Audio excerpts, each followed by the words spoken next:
বাড়িতে যদি হুটহাট করে কোনো গেস্ট চলে আসে তাহলে কিন্তু চায়ের সাথে এই স্ন্যাক্সটা বানিয়ে দিতে পারেন। খেতেও যেমন ক্রিস্পি আর অনেক মজার। তো এই রেসিপিটা বানাতে মাত্র কয়েকটা সবজি ব্যবহার করব, খেতে কিন্তু ভীষণ ভালো লাগবে। তো চলুন এখানে দেখে নিই কি কি সবজি নিয়েছি। এখানে আমি গাজরকে গ্রেট করে নিয়েছি, আলুকে কিন্তু এইভাবে সরু সরু লম্বা লম্বা করে কেটে নিয়েছি, আপনারা কিন্তু একটু চৌকো করেও কেটে নিতে পারেন। আর নিয়েছি হচ্ছে অল্প একটু ফুলকপি, এগুলোকে সব হাতের সাহায্যে মাখলে কিন্তু সব ভেঙে যাবে। আর নিয়েছি হচ্ছে বাঁধাকপি কুচি, বাঁধাকপিটাকে আমি একদম পাতলা করে কেটে নিয়েছি। আর নিয়েছি অল্প একটু ক্যাপসিকাম, সাথে এর সাথে আমি অ্যাড করব হচ্ছে পেঁয়াজ কুচি, গ্রেট করা আদা আর হচ্ছে কাঁচা লঙ্কা। এখন এই সবজিগুলোকে আমরা একটা বোলের মধ্যে ট্রান্সফার করে দেবো।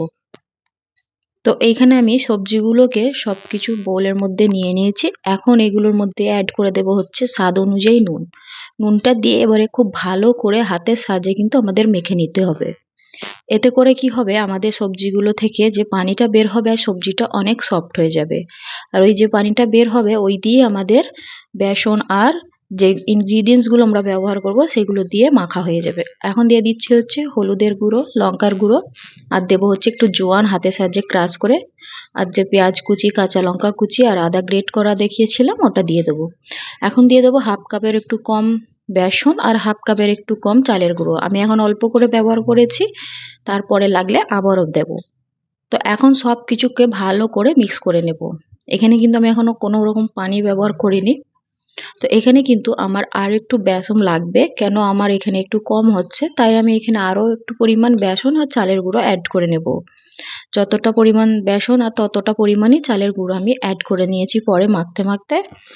তো টোটাল আমি হাফ কাপ করে নিয়েছি, আপনারা মেজারমেন্টটা যদি বলতে চান তাহলে হাফ কাপ বেসন নিয়েছি আর হাফ কাপ চালের গুঁড়ি নিয়েছি। তো এখানে খুব বেশি ড্রাই লাগলে অল্প একটু পানি ব্যবহার করতে পারেন। তো আমার এখানে মাখা হয়ে গেছে। এখন কিন্তু এভাবে হাতের সাহায্যে একটু করে মিশ্রণ নিয়ে এভাবে একটা বলস আকারে শেপ দিয়ে নেব। এখন তেলটা আমরা গরম করে নিয়েছি, এখন বলগুলো তেলের মধ্যে এভাবে ছেড়ে দেব। তো গ্যাসের ফ্লেমটা কিন্তু এখানে লো টু মিডিয়াম ফ্লেমে ভাজিয়ে নিতে হবে। তো এখানে কিন্তু খুব হাই ফ্লেমে ভাজলে কিন্তু একদমই মানে তাড়াতাড়ি পুড়ে যাবে।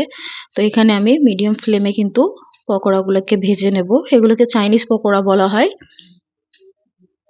তো এখানে কিন্তু প্রথমে তেলটাকে গরম করে নিয়ে তারপরে আমাদের পকোড়াগুলোকে ভেজে নিতে হবে। তো ভাজা হয়ে গেছে, তুলে নিয়েছি।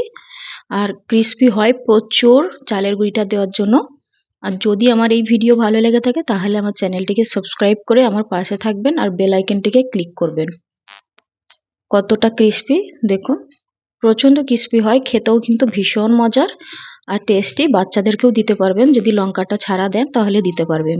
আবারও নিয়ে আসবো অন্য কোনো রেসিপি নিয়ে।